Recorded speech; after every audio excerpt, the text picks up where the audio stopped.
नमस्कार दोस्तों, कैसे हो आप सब। आज हम बात करेंगे आम बात के बारे में। ये एक रिक्वेस्टेड वीडियो है जो मेरी एक प्यारी सी सब्सक्राइबर रिक्वेस्ट कर रही थी। सोचा था कि जब भी मैं यूट्यूब का जर्नी शुरू किया तब मेरे मन में एक बात ज़रूर ही थी कि जो मैं वीडियोस देखती आ रही हूँ, जब भी हम फ्री होते हैं तो जनरली हम वही देखते हैं जिसमें हमें इंटरेस्ट होता है।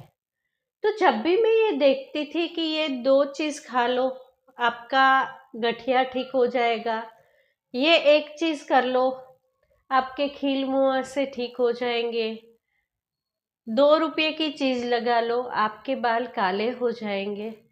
तो मैं बहुत अट्रैक्ट होके वो वीडियो देखती थी। बाद में मैं सोचती थी, अरे मैंने तो अपनी 30 साल की जर्नी में ऐसा कहीं नहीं पढ़ा, ना तो कहीं ऐसा देखा कि ये सी छोटी सी 2 चीज़ खाने से कोई लोग बड़े व्याधि से ठीक हो सकते हैं। हाँ जी, आयुर्वेद में बहुत सारी ऐसी चीज़ें हैं कि हम घर पे रखते हैं, उसका सेवन करते हैं तो हमें कहीं ना कहीं हमारा शरीर स्वस्थ रखने में वो मदद करती है। पर बहुत सारी तकलीफें ऐसी होती है कि जिसे ठीक ठीक करना थोड़ा सा तकलीफदेह होता है। और दूसरी बात ये कि जो मैं इतने सालों से सोच रही, या तो मेरे दिमाग में हमेशा एक बात आती है कि जब लोग बोलते हैं कि आयुर्वेद तो ऐसी चीज है कि जहाँ पे रोगों को जड़ मूल से ठीक किया जा सकता है, तो आप क्यों ऐसे बोलते हो कि ये ठीक नहीं हो सकता। ये मैं नहीं बोलती हूँ, मैं हमेशा ये सोचती थी कि ऐसी बात होती तो आयुर्वेद के आचार्य ने ये व्याधि कष्ट साध्य है, दुसाध्य है, असाध्य है, ऐसी बातें क्यों की। हाँ जी दोस्तों, अगर तो हम किसी को ऐसे बोले कि आप तो 20 साल से ब्लड प्रेशर की दवाई ले रहे हैं, डायबिटीज की दवाई ले रहे हैं, तो आप ठीक नहीं हुए, तो वो क्या बोलेंगे, कैसी बात करते हो बहन जी, ये क्या कभी जाता है, ये तो पूरी जिंदगी साथ चलता है। आयुर्वेद में भी ऐसी बातें बोली ही है कि बहुत सारी चीजें ऐसी है कि जो मुश्किल से जाती है। और जब भी आयुर्वेद की बात आती है तो मैं हमेशा बोलती हूँ कि आयुर्वेद एक पंचम वेद है। हाँ जी दोस्तों, आम वात के बारे में अगर तो आप जानना चाहते हैं कि आप आम वात से कैसे ठीक हो सकते हैं, तो आपको ये मेरा वीडियो लास्ट तक ज़रूर देखना पड़ेगा। चाहे ये वीडियो आपको थोड़ा लंबा लगे, पर सच है, कड़वा है, पर सुनना तो पड़ेगा। जो बात है उसे समझनी भी पड़ेगी। और ये बात को आप गांठ में बांध लो कि जिसे आम बात होता है वही जानते हैं कि ये कितनी तकलीफदेह व्याधि है। हाँ जी दोस्तों, डर सा लगता है, दया आती है, करुणा उत्पन्न होती है और बहुत दुख लगता है जब भी हम आम बात के पेशेंट को देखते हैं। और एक बात शुरू करें तो ये आम बात है, ये कोई ऐसा व्याधि नहीं है कि आज आपने कहीं जाके चाट पकौड़ी खा ली और 2 घंटे बाद आपको वॉमिट शुरू हो गया, दूसरे दिन आपको डायरिया शुरू हो गया, फिर आप बोलोगे फूड पॉइजनिंग हो गया है, 2-4 दिन में ठीक हो जाऊंगा। ना तो ये कोई ऐसी चीज है कि आप ऐसे सोचें कि मैं कहीं बाहर गया था, 10-15 दिन पहले बहुत मच्छर ने काट लिया, अभी मलेरिया हो गया या डेंगू हो गया, कुछ दिन में ठीक हो जाऊंगा। ये एक बहुत लंबी जर्नी है। हाँ जी दोस्तों, मैं जब आम बात के बारे में पढ़ती हूँ या तो देखती हूँ, तो ये एक बहुत पुरानी जर्नी है जिसमें आप धीरे धीरे धीरे धीरे एक गलत रास्ते पे चलते गए चलते गए चलते गए, और आपके सामने एक ऐसा जगह आ गया कि जहाँ पे रास्ता बिल्कुल बंद है, आगे बड़ी खाई है और पीछे मुड़ के चलना थोड़ा सा मुश्किल है। यहाँ पे मैंने बोला थोड़ा सा मुश्किल है, नामुमकिन तो नहीं है। हाँ जी दोस्तों, अभी अभी कुछ सुप्रीम कोर्ट का कोई फैसला आया कि उन्होंने बोला कि ऐसे कोई 30 डिसीज़ है, हम इतना डिटेल में बात नहीं करेंगे, जिसके लिए कोई भी ऐसा नहीं बोलेगा कि ये हम इसे आपको जड़ मूल से ठीक कर देंगे। तो शायद इतनी बड़ी बात हमारे यहाँ, या इतना बड़ा डिसीजन इसीलिए शायद लिया गया कि कहीं ना कहीं हम इतने इन्फ्लुएंस हो जाते हैं और कुछ लोग इतने कॉन्फिडेंस से बोल देते हैं कि हम तो इसे चुटकी में ठीक कर देंगे। जी नहीं, जिसे भी कोई तकलीफ है उसका ये पूरा पूरा हक बनता है कि जो सत्य है वो जाने और उसका स्वीकार करे। हम जहाँ पे थे कि आम बात एक बड़ी लंबी जर्नी है, जिसकी शुरुआत होती है हमारे गलत आहार विहार से। हाँ जी दोस्तों, आयुर्वेद में बहुत पहले ये महत्व दिया है कि आपका आहार विहार, बिहेवियर, कर्म और कृत्य ये सभी ठीक नहीं है तो आप रोग से ग्रसित होंगे। ये इसमें कर्म, कृत्य, प्रारब्ध, इसकी बात इसलिए की जाने वाली है क्योंकि जैसे हम जानते हैं कि हमारे सोल की जर्नी बहुत लंबी है और हम सभी लोग ये बात का स्वीकार करते हैं कि कुछ व्याधि, कुछ उपाधि या तो कुछ दुख ऐसे होते हैं जो हमें प्रारब्ध से मिलते हैं, या तो हम बोलते हैं कि ये पूर्वजन्म कृत है। तो ये बात को हम साइड में ले लेते हैं। बात पे आते हैं गलत आहार विहार की। जो लोग बहुत ही ज़्यादा विरुद्ध अन्न खाते हैं, जैसे मैंने बोला लंबी जर्नी है, प्राय लोग जब भी यंग होते हैं या तो उसका शरीर काफ़ी बलवान होता है तो वो लोग कुछ भी खाते हैं, कभी भी खाते हैं, कितनी भी क्वांटिटी में खा लेते हैं। तो एक तो हुआ विरुद्ध अन्न, दूसरा हुआ कि अन्न की क्वालिटी, क्वांटिटी और टाइम। हाँ जी दोस्तों, कालो ही नाम भगवान। बहुत ज़रूरी है कि आप अपना खाना पीना टाइम से करें। रात को जागना, दिन में सोना, अग्नि का मंद्य होना। धीरे धीरे आप मेरे अग्नि वाला वीडियो भी देख सकते हैं, उसमें हमने अग्नि में के बारे में बहुत कुछ बताया है। जब भी आपकी अग्नि मंद होती है तो आप जो भी खाते हो उसका डाइजेशन ठीक से होके आपका अन्न जो है उसका रस में परिवर्तन ठीक से नहीं होता है और उसी टाइम पे कित्त भाग आम दोष का उत्पन्न होता है। यही आम दोष वायु की मदद से रक्त में होके पूरे शरीर में धीरे धीरे फैलने लगता है, जिसे हम सामान्य बोलचाल में आम तो बोलते ही है, पर आजकल ये एक फैशन है कि जहाँ पे हम टॉक्सिन वर्ड का यूज़ करते हैं, या तो बोलते हैं बॉडी टॉक्सिक हो गया है, फ्री रेडिकल बढ़ गए हैं, एंटीऑक्सीडेंट लेना है, ऐसे हम इंग्लिश वर्ड का यूज़ करने में बड़ा ही गर्व अनुभवते हैं। पर ये जो बात है ये हमारा संस्कृत वर्ड है जो हमारे आगे वाले लोग बोल के गए हैं कि आम दोष, ये बहुत करेक्ट वर्ड है। यही आम दोष आगे जाके कफ स्थान में बैठ जाता है। ये बड़ा सा चिकना और बहुत मुश्किल से खिसने वाला होता है।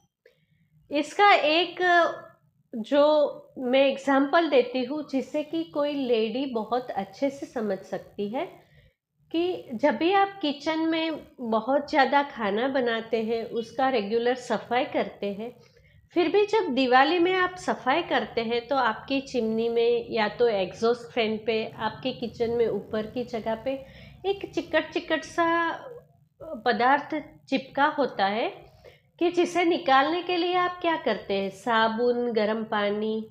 और अगर तो जाली वाली लगी है तो सफाई वाला बोलेगा मैडम ये बिल्कुल साफ नहीं होगा, ये बेकार हो चुका है, इसमें ये फंस चुका है चिकनाहट। फिर हम बोलते हैं ठीक है इसे फेंक ही दो, नया लगवा लेंगे। हम अपने शरीर के बारे में तो ये बात बिल्कुल नहीं बोल सकते कि ठीक है इसे फेंक दो, हम नया ले लेंगे। भगवान जी जो करते हैं वो तो अलग बात है। तो ये कम खिसकने वाला, बहुत ही ज़्यादा चिकना ऐसा जो पदार्थ है आम, वो जल्दी से हटता नहीं है।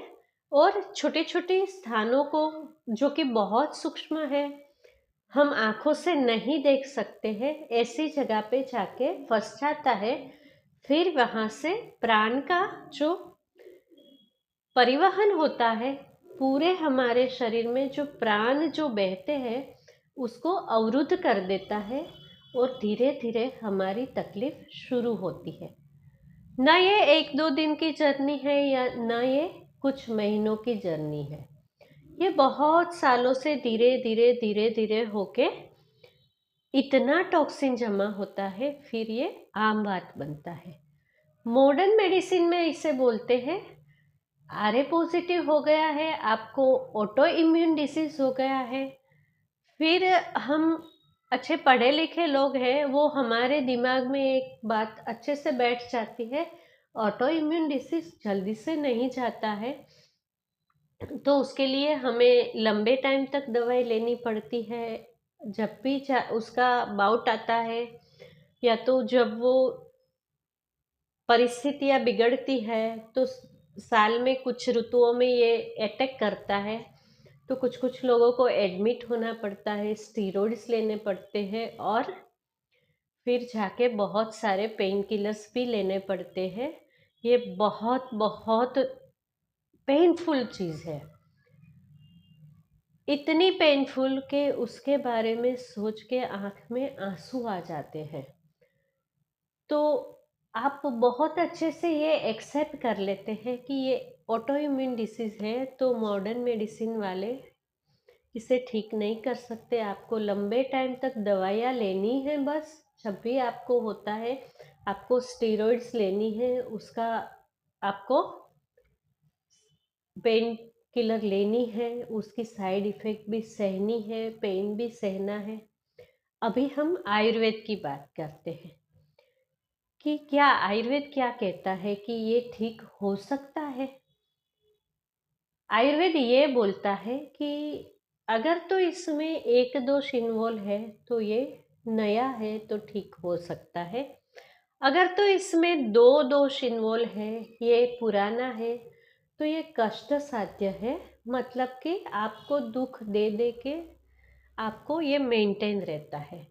और जब भी इसमें बहुत सारे तीनों दोष इन्वॉल्व है, साथ ही साथ दूसरा भी इन्वॉल्व है, पूरे बॉडी में ये फैल चुका है, तो ये असाध्य है। हाँ जी, पर उसे मैनेज तो जरूर कर सकते हैं। आयुर्वेद की मदद से आप बहुत अच्छी तरीके से अपने दर्द से मुक्ति पा सकते हैं, कहीं ना कहीं इससे बैलेंस रख सकते हैं और नॉर्मल लाइफ आप जी सकते हैं। अभी हम बिल्कुल आयुर्वेद से जाते हैं। मैं पहले से बताती हूँ ताकि ये अगर तो कोई ऐसा है कि ये जर्नी में बहुत नज़दीक है तो वो अपने आप को संभाल ले।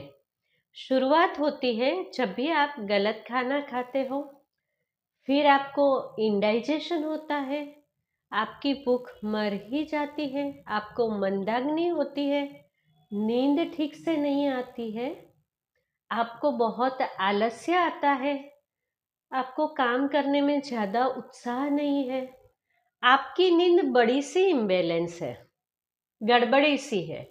इसमें मैं ये नहीं बोलूँगी कि आपको नींद नहीं आती है, ये गड़बड़ी गड़बड़ी सी है। कभी आप ज़्यादा सोते हो, कभी आप बिल्कुल नहीं सोते हो। खाना ठीक से पचता नहीं है, एकदम से शरीर में भारीपन होता है, फिर आगे जाके आपको शरीर में पेन होना शुरू होता है, मसल में पेन होना शुरू होता है, बार बार फीवर आ जाता है और धीरे धीरे जाके ये स्वेलिंग में कन्वर्ट हो जाता है। फिर आपके जॉइंट्स में जाके ये आम बैठ के आपके जॉइंट्स में स्वेलिंग आके फिर ये बिल्कुल ही अपना स्वरूप प्रकट करता है। तो अगर तो आप ये जर्नी पे हैं तो आप बिल्कुल ही सावध हो जाइए और वापस मुड़ जाइए, नहीं तो आगे आपको आमवाद का स्वागत करना पड़ेगा। अभी बात करते हैं ये कितना कष्टदेह है। इसमें आपको ऐसा लगता है कि जैसे आपके मसल्स में, जॉइंट्स में बहुत सारी गर्मी हो गई है। आपका टेम्परेचर अगर नॉर्मल भी है तो भी आपको ऐसा लगता है कि मुझे फीवर है। बहुत लोग आके बोलते हैं कि नहीं, आपको नहीं लगेगा कि मुझे बुखार है, पर मुझे हड्डियों का बुखार है, मुझे अंदर अंदर बुखार सा फीलिंग आता है। फिर जाके उसके जॉइंट्स में पेन होता है, उसमें जलन सी होती है, अकड़न होती है, चलने फिरने में मुश्किल होती है। कभी कभी तो इतना कष्टदेह होता है कि एक चम्मच भी उठाना मुश्किल हो जाता है, इतना पेन होता है। आयुर्वेद में लिखा है इसके लिए कि जिसे आमवत है उसे ऐसी वेदना होती है जैसे उसे कितने सारे बिच्छू काट रहे हैं। ये एक दर्द की पराकाष्ठा है। बहुत दुख होता है। जिसे आमवत होता है उसे देखने वाले लोग भी बहुत परेशान हो जाते हैं।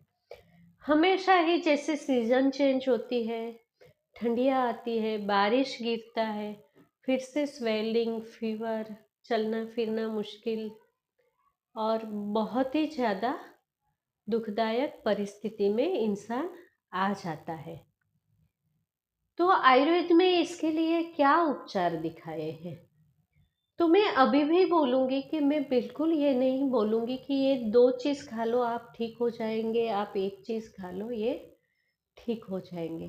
जी नहीं, शुरुआत जहाँ से हुई उसी तरीके से हम चलेंगे। इसमें जैसे होता है कि आपको अरुचि होती है, आपकी अग्निमांद्य हो जाता है, तो इसका शुरुआत होता है क्योंकि आपने गलत खाना खाया है। तो शुरुआत दीपन, पाचन, लंघन, मतलब कि आपको कटुतिक्त औषधियाँ दी जाती है जो कि आपकी अग्नि को प्रदीप्त करती है और मंदाग्नि को कम करती है। शुरुआत अगेन हमारी जठराग्नि से होती है और आम बैठा है आपके अस्थि धातु तक। जठराग्नि से आगे होके ये रस, रक्त, मांस, मेद और अस्थि तक चला गया है, सप्तम धातु तक चला गया है।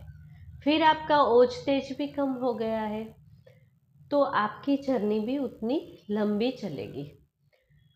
फिर आपको लंघन माने उपवास करना है। आयुर्वेद में लंघन का बड़ा ही महत्व दिखाया है, आप मेरे इम्यूनिटी वाले वीडियो में देख सकते हो।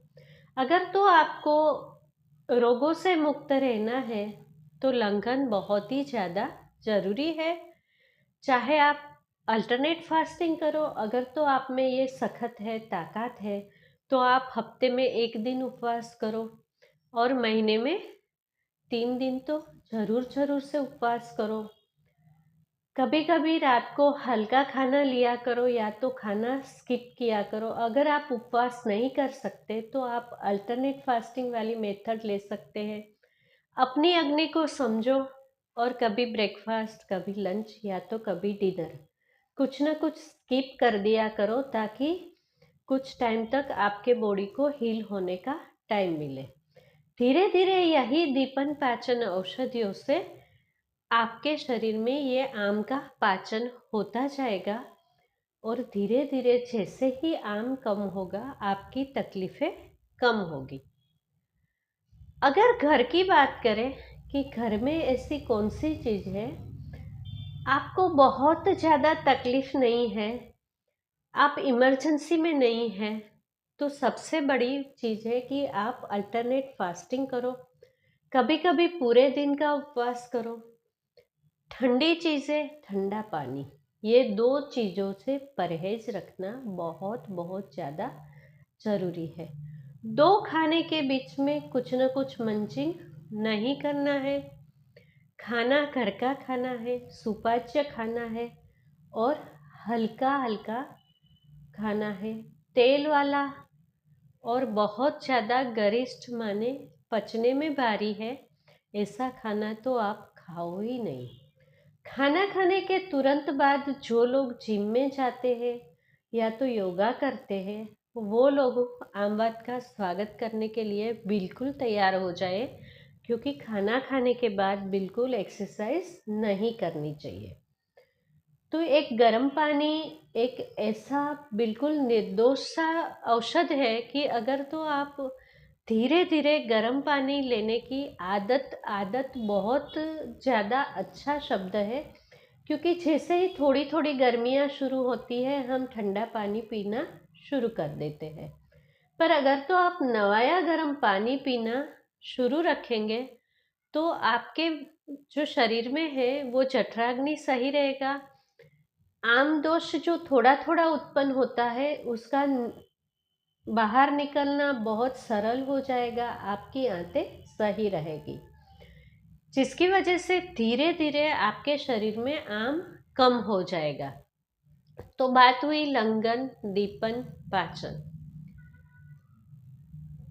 ये यहाँ तक तो आप घर पे कर सकते हैं, पर अगर आपका आमवात बहुत बढ़ गया है तो बहुत ज़रूरी है कि आप आपके आसपास के पंचकर्मा चिकित्सक के पास बिल्कुल ही चले जाए। फिर बारी आती है विरेचन और बस्ती की। आजकल लोग इतने अवेयर हो गए हैं कि बहुत आयुर्वेद के वीडियोस देखते हैं, आयुर्वेद के बारे में पढ़ते हैं, तो खुद ही खुद आके बोलते हैं कि हमें बस्ती दे दो, बस्ती आधी चिकित्सा है। हाँ दोस्तों, बस्ती को आधी चिकित्सा जरूर बोला गया है, पर आज मैं आपको बताऊं कि जब भी आपको आमवात है तो बहुत ज़रूरी है आपको विरेचन भी करना है, बस्ती भी लेना है। आप सोचोगे कि बस्ती लेने से तो हमारा आंत क्लियर हो जाता है, फिर विरेचन क्यों लेना है। तो दोस्तों, अगर आप आयुर्वेद को ठीक से जानना चाहते हैं तो मैं आपको बता दूं कि विरेचन जो है वो आपके पित्त का हरण करता है, आपके शरीर में जो पित्त का जमावड़ा है उसे दूर करता है। अगर तो आप सामान्य बात करें तो जब भी आप बस्ती लेते हो तो हम लोग बहुत सारे औषध द्रव्य, उसके साथ मधु और स्नेह द्रव्य जैसे कि मेडिकेटेड घी, मेडिकेटेड ऑयल्स, उसका एक मिश्रण बनाते हैं। जैसी आपकी कंडीशन है उसी हिसाब से, और आपको उसका एनिमा देते हैं, तो आपकी बड़ी आंत तो क्लियर हो जाती है।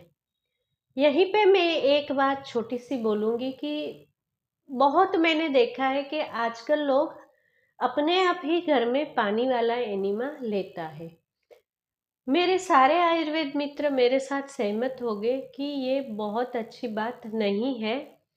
यथा ब्रह्मांडे तथा पिंडे, जैसे ये हमारे आसपास बहुत सारे जीव रहते हैं, ये धरती पे बस ऐसा ही कुछ हमारे अंदर है। आजकल मॉडर्न साइंस भी इसे मानते हैं। तो हम जब भी हम बार बार पानी वाला एनिमा लेते हैं तो हमारा गट बैक्टीरिया डिस्टर्ब हो जाता है। बार बार पेट को ऐसे सिर्फ पानी से साफ करने से वो बह के चले जाते हैं।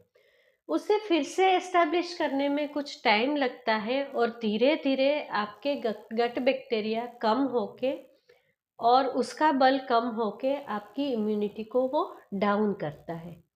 पर जब भी आप पंचकर्म करवाते हैं तो आपकी जो कंडीशन है उसको बहुत अच्छे से इवेल्युएट करके फिर ये डिसीजन लिया जाता है कि आपको बस्ती देना है या विरेचन देना है, वमन देना है।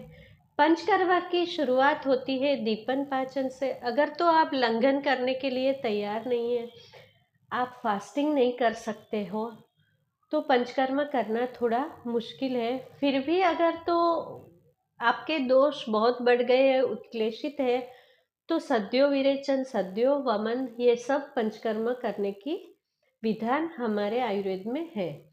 तो ये विरेचन लेने का एक मतलब ये है कि जैसे आम बात में बॉडी के सारे टिश्यू, मसल्स और आपके बोन्स सब कुछ इन्वॉल्व हो चुका होता है, आपका ब्लड भी दूषित हो चुका होता है, तो बहुत ज़रूरी है कि आपका बॉडी को फिर से पूरा शुद्ध किया जाए।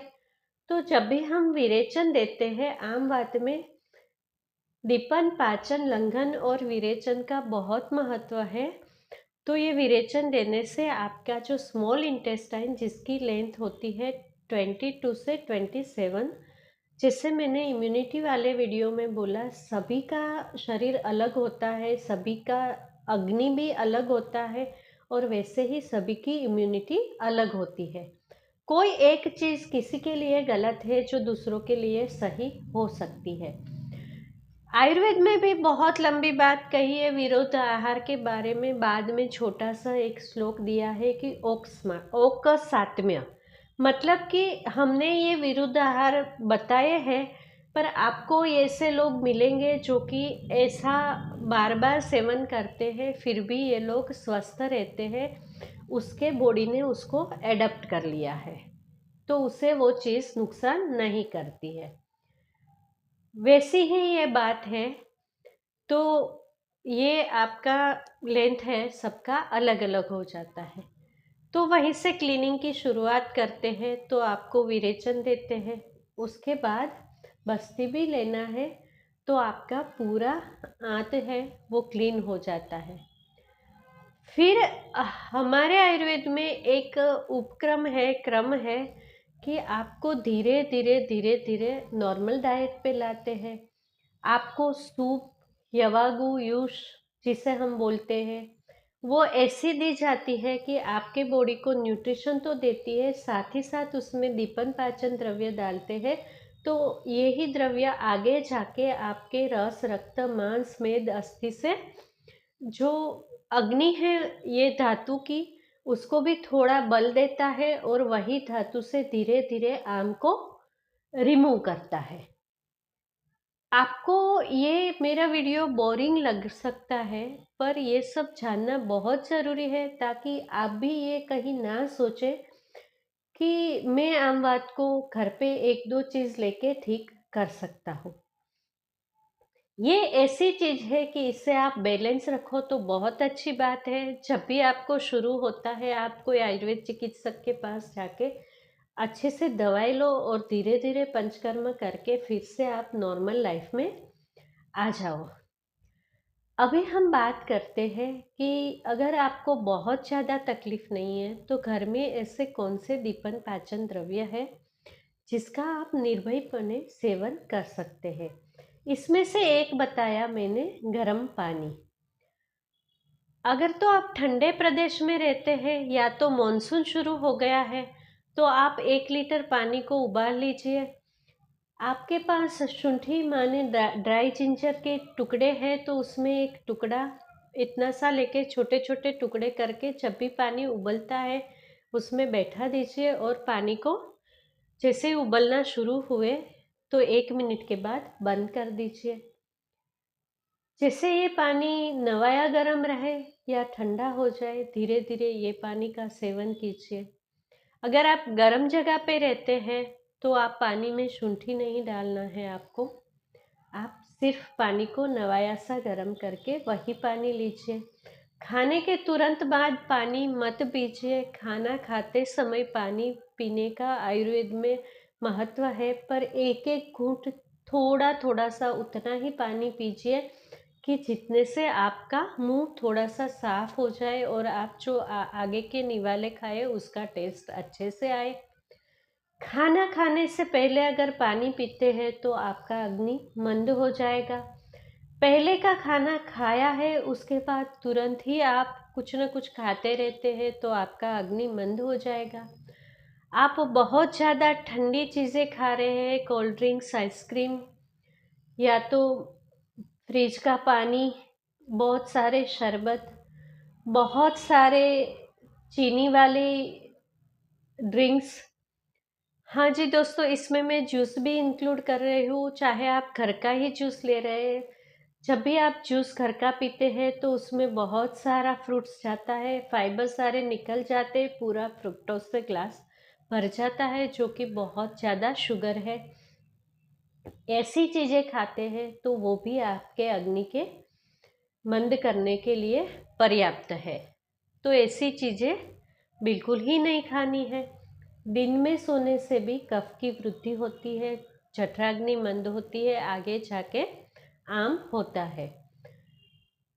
बहुत सारी औरतों को यह आदत होती है कि दिन में वो 1-2 घंटे तो सोती है। सिर्फ ग्रीष्म ऋतु, समर का बहुत गर्मियों वाला टाइम को छोड़ के दिन में सोना वर्जित है। तो आप दिन में कृपया मत सोइए, जिससे कि जठराग्नि मंद होके आपको बहुत सारे डिजीज हो सकते हैं। एक और बहुत प्रचलित चीज़ है, पर इसे आप बहुत लंबे समय तक नहीं करना है, बस 1 आध हफ्ता लेके बंद करना है। आप दशमूलक ले लीजिए, उसका काढ़ा बनाइए, इसमें 1 चम्मच एरंड तेल डाल के धीरे धीरे रात को पीजिए। इससे आपकी आंतें साफ हो जाएगी, आपको कुछ राहत होगी। कुछ टाइम के लिए आप दशमूलारिस्ट ले सकते हैं। दशमूलारिस्ट लंबे समय तक लेने वाली औषधि नहीं है। इसे आप अपने डॉक्टर की सलाह के मुताबिक लीजिए। वो आपको जितने दिन लेने को बोले उतने दिन ही लीजिए। आप अपने खाने में अदरक, सूंठी मतलब ड्राई जिंजर पाउडर, उसका यूज़ कीजिए, काली मिर्च का यूज़ कीजिए। ये सब दीपन पाचन द्रव्य है। अगर तो आपको अपने खाने में खट्टापन चाहिए तो टमाटर को कम कर दीजिए। इमली बहुत ज़्यादा नहीं खानी है, बहुत कम क्वांटिटी में थोड़ी सी खा सकते हैं। कोकम और अनार ये दीपन पाचन द्रव्य है। आंवला और अनार ये दोनों ऐसी खट्टी चीज़ें हैं कि जिसे आप आम बात में ले सकते हैं। पर दाडिम जो है खट्टा वाला, वो आजकल नहीं मिलता है, तो आप पोमग्रेनेट खा सकते हैं। आंवला आप खा सकते हैं, आंवला नुकसान नहीं करता है, हमेशा फ़ायदा ही फ़ायदा देता है। आचार्य वाग्भट ने बोला है जिसे खट्टा खाना मना है वो आंवला और अनार खा सकते हैं। बाकी खट्टी चीज़ों का सेवन कृपया कम कीजिए। भारी वाला खाना कम खाइए और रात को बहुत देर से खाना बिल्कुल ही नहीं खाना है। जहाँ तक हो सके सूर्यास्त से पहले खाने की आदत डालिए। आम बात में अगर तो आपको जॉइंट पेन हो रहा है तो किसी की देखा देखी या सुना सुनी में आके कोई भी तेल लेके आके उसका मालिश मत कीजिए। आम बात में आप जोर जोर से मालिश करते हैं वो बिल्कुल मना है। आम बात में गीला वाला सेक करना मना है। हाँ जी दोस्तों, जब भी आप हॉस्पिटल जाते हैं वो पंचकर्म होता है तो उस टाइम पे अगर तो वो आपको स्टीम देते हैं, कुछ देते हैं तो उसमें वो औषधि द्रव्य रहता है। घर में आप गीला सेक मत लीजिए। अगर तो आपको कुछ सेकना है तो आप सूखा वाला कपड़ा लेके उससे सेक सकते हैं। नमक की पोटली बना के गरम करके सेक सकते हैं, नहीं तो आप रेत की पोटली बना के सेक सकते हैं। आम बात में सूखा वाला सेक करना चाहिए, कभी भी गीला सेक नहीं करना चाहिए। सबसे अच्छा एक आम बात का उपाय है वो है धूप में बैठना। हाँ जी दोस्तों, सूर्य का ताप लेना, बहुत सारे व्याधि से मुक्त होना है। अगर तो आप रेगुलर सनलाइट में बैठते हो तो धीरे धीरे आपका आम है वो कम हो जाएगा, आपका डाइजेशन इम्प्रूव हो जाएगा और आपको एक नई ऊर्जा मिलेगी। आपका जठराग्नि को भी बल मिलेगा। आगे हम बात करते हैं कि आम वात में क्या खाना चाहिए, क्या नहीं खाना चाहिए। आचार्यों ने बोला है कि आम वात में यव कुलत्थ रक्तशाली ये खाना चाहिए।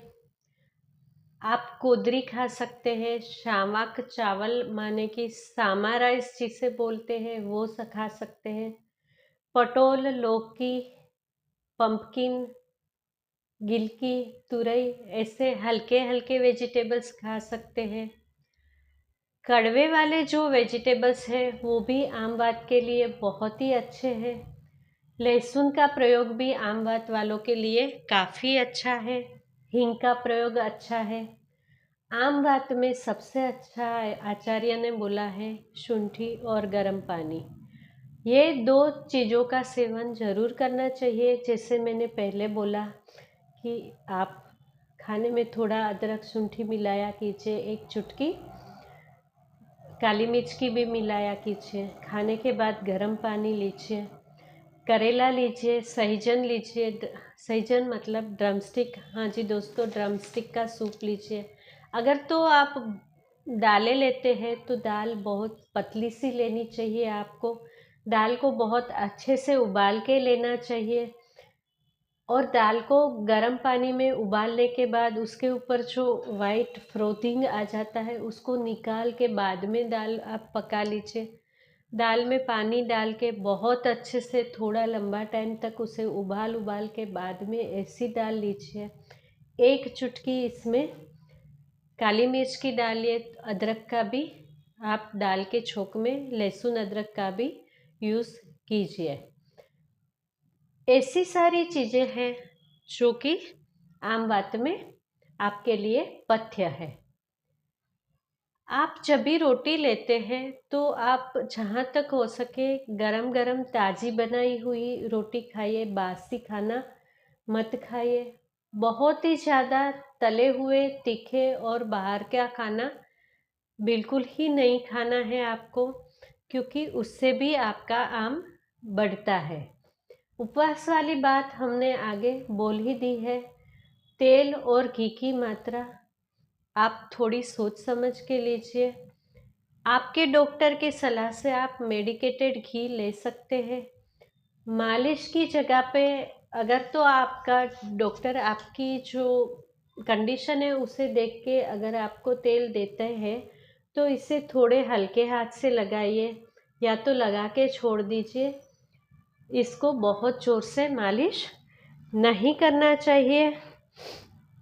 अभी हम बात करते हैं कि ऐसी कौन सी चीज़ है जो आपको बिल्कुल ही परहेज करनी है या तो आप इसे नहीं खा सकते हैं। हाँ जी, तो जो आपको नहीं करना है उसमें सबसे पहले बोला है विरुद्धाहार, गरिष्ठ भोजन और अभिसंधि भोजन। तो विरुद्धाहार के लिए तो आपको बहुत सारे वीडियो मिल जाएंगे। कुछ ऐसे कॉम्बिनेशन है खाने के जिसको दो कॉम्बिनेशन साथ में नहीं खाना चाहिए आपको।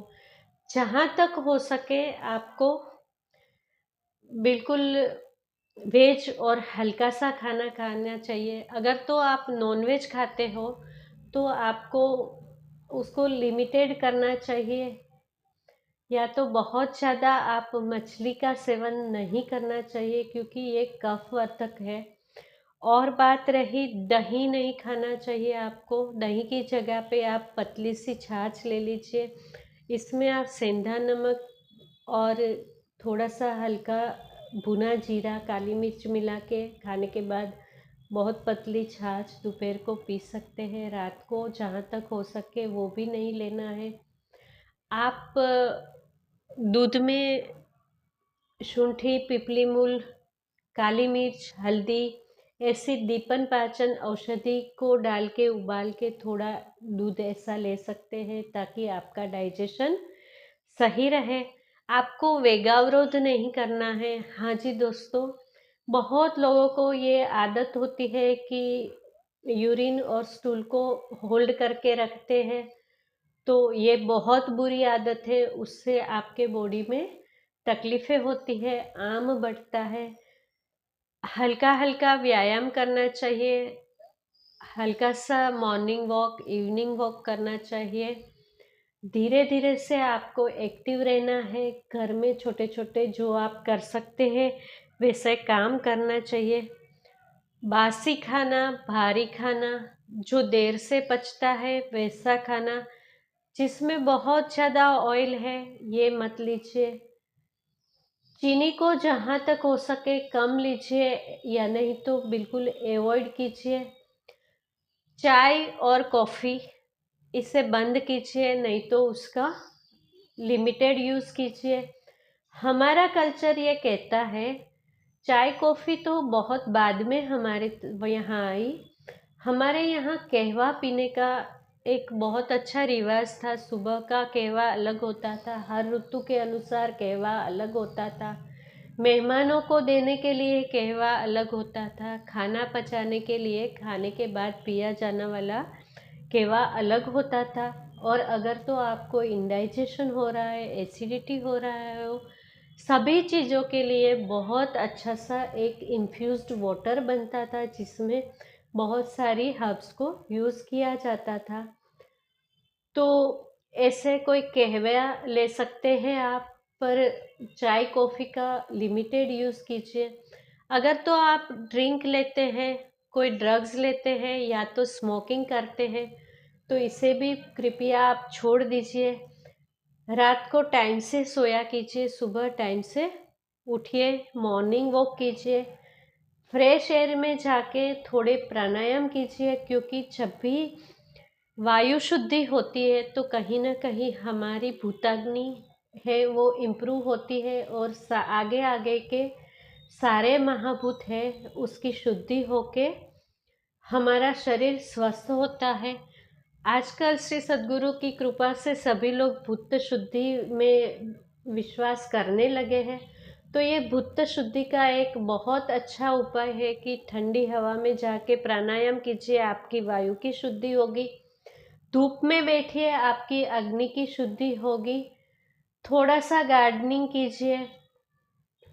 आप जहाँ तक हो सके घर में थोड़े चप्पल पहनना बंद कीजिए। हाँ जी दोस्तों, एक फैशन की वजह से या तो हमारी लाइफस्टाइल ऐसी हाई फाई हो गई है कि हम लोग हमेशा ही स्लीपर पहन के रखते हैं, हमारे पैरों को धरती का स्पर्श ही नहीं होने देते हैं। तो जहाँ तक कि आपके यहाँ बहुत ठंडा नहीं है, ठंडी ऋतु नहीं है, तो आप अपना फ्लोर को सह सकते हैं, तो आप बिना चप्पल के थोड़ा चलिए, जिससे आपका पृथ्वी तत्व भी मजबूत होता है। तो ऐसे छोटे छोटे उपाय कीजिए, दिनचर्या और ऋतुचर्या का पालन कीजिए।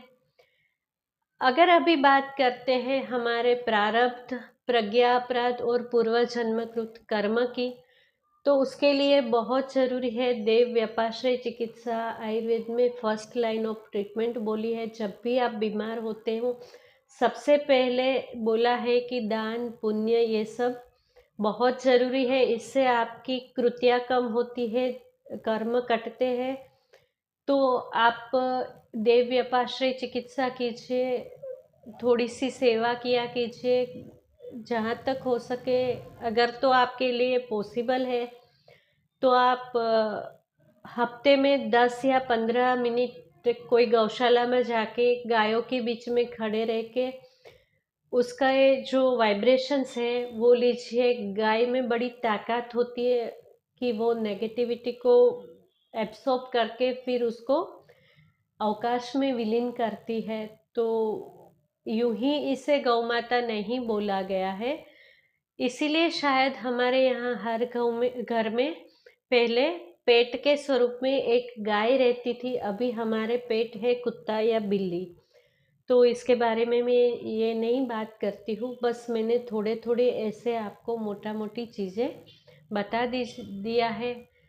कभी कभी उपवास भी कर लेना चाहिए, जिसे हम आरोग्य के तौर पे नहीं करते हैं तो कुछ लोग धर्म के तौर पे करते हैं। जैसे एकादशी का उपवास है, कोई मंगलवार करता है, कोई शनिवार करते हैं। तो इसके पीछे बस आपको स्वस्थ रखने का ही हेतु है। तो मैंने बिल्कुल ही एक प्रतिज्ञा ली है कि चाहे आपको मेरा वीडियो अच्छा लगे न लगे, मैं बिल्कुल ही कोई ऐसी गलत बात नहीं बोलूँगी जिससे दूसरों का नुकसान होए। मैंने जहाँ तक मोटा-मोटी पढ़ा है, मेरी जो समझ है, मैंने जो पेशेंट्स को देखा है, मेरा एक्सपीरियंस है, उस हिसाब से मैंने आपको आम बात के बारे में बताया है। तो मैं आशा रखती हूँ कि आप इसका पालन करेंगे, अपने आम बात को कंट्रोल में रखेंगे। अगर तो आपके कोई दोस्तों को, फैमिली मेंबर को आम बात है, तो आप मेरा वीडियो उससे शेयर कीजिए। हो सके तो ट्राई कीजिए कि वो अपनी मेंटालिटी को चेंज करके अपनी लाइफस्टाइल में सुधार लाइए। आप भी अगर तो आम बात की जर्नी पे चल रहे हैं तो कृपया वापस मुड़ जाइए, क्योंकि आगे नहीं तो आम बात आपका खुले दिल से स्वागत करेगा। तो अगर आपको मेरा वीडियो अच्छा लगता है तो मेरी चैनल को सब्सक्राइब करके मेरे हौसले बढ़ाइए और अपने जीवन में मेरी बातों को शामिल करके उसका फ़ायदा लीजिए। धन्यवाद।